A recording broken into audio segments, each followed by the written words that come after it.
কালীগঞ্জের হাওয়া কি এখন? কালীগঞ্জের হওয়া ভালো, টিএমসি জিতবে 70,000 থেকে 80,000 ভোটে জিতবে বলছেন? কনফার্ম। হ্যাঁ শিওর, জয় বাংলা। দিদি যা উন্নয়ন করেছে জিতবে শিওর। কালীগঞ্জে অনেক মানুষ করছে যে আমাদের এই স্বাস্থ্য পরিষেবা পাওয়া যায় না, অনেক কিছু অভিযোগ আছে। না না, ওটা তো মানুষ বিরোধী দল বলবে, কিন্তু সবকিছু সার্ভিস ভালো, অসুবিধা নেই আমাদের।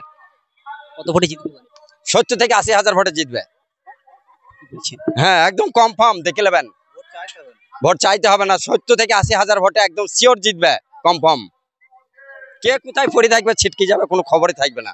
কংগ্রেস বাম সমর্থিত কংগ্রেস ও হেরে যাবে, কে কোথায় পড়ে থাকবে, ও হয়তো 30 থেকে 40,000 ভোট পাবে। আর বিজেপি হয়তো যাদা সে যাদা 20 থেকে 25,000। লড়াইটা কার সঙ্গে? লড়াই কার সাথে বলতে মনে হয় যেন সাথে না সিপিএম কংগ্রেসের সাথে? বিজেপির সাথেই লড়াইটা হবে। বিজেপির সাথে লড়াই? হ্যাঁ বিজেপির সাথে। নেই বলছে? বাম পনেশন নেই। কি নাম? আমার নাম কিসমত শেখ।